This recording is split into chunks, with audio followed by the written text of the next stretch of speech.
يا هلوز بنغيب ونرجع لكم بأفكار خطيرة. تعالوا مع بعض نشوف أفكار النهاردة هتفيدك جدا في ترتيبات المطبخ والبيت.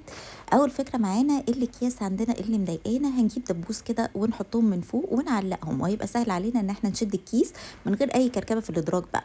عندك السرنجات أو الأمبولات وبتخافي تفتحيها تعورك، دايما خصصي سرنجة كده فاضية بالشكل ده حتى لو مستعملة، او عقميها كويس وبعدين افشليها بالشكل ده، هتتكسر معاكي بكل سهوله من غير ما تعوري نفسك.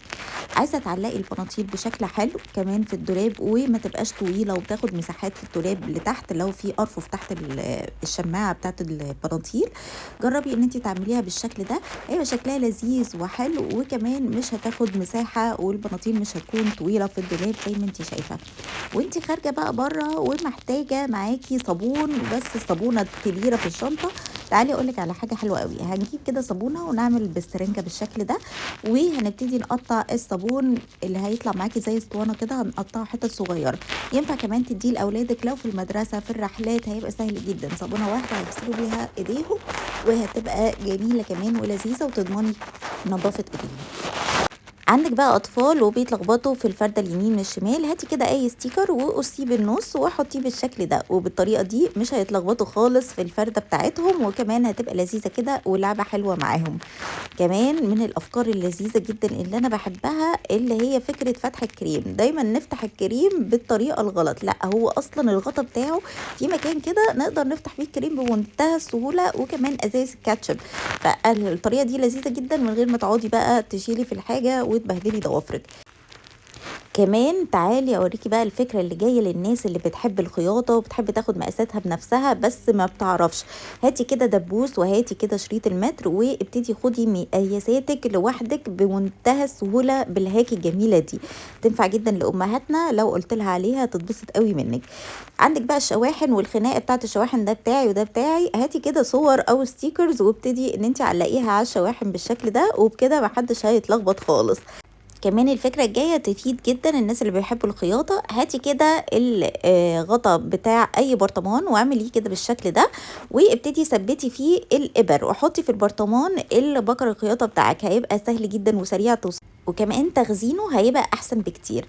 لو انت عندك بقى مسامير في البيت وبتشطبي او عايزه تعلقي حاجه، هاتي كده ازازه وقصيها بالشكل ده بالورب واخرميها خرم بسيط، وابتدي ان انت دقي في الحيطه. عايزه اقولك الازازه لو منديه كمان هتلم كل التراب جواها ومش هتبهدلك الدنيا خالص.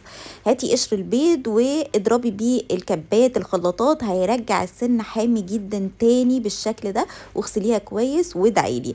كمان هاتي اي سبونج عندك وابتدي ان انت قصيها بالمنظر ده، حطي فيها بقى اي سائل مواعين وخديها معاكي بقى وانت مسافره في الرحلات، عايزه تغسلي حاجه طبق معلقه ببرونه للاطفال، سهله جدا وسريعه، اغسليها كده بالسبونشايه الصغيره وارميها وخلي عندك الباقي.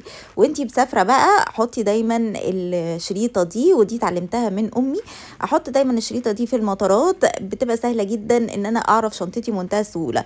العجل عندك بقى بيدقر كده في الارض، لا حطي عليه شكرتون بالشكل ده وهو هيحافظ عليه، والشنطه هتجري معاكي اسرع بكتير. لما تيجي بقى تقطعي اليوستفندي ما تقطعهوش بالشكل ده، قطعيه بالنص، وعايزه اقولك ان الحركه دي هتخلي البذر ينزل بمنتهى السهوله، وهتقدري كمان ان انت تاكليه كده حتت صغيره، يبقى شكله شيك وسريع.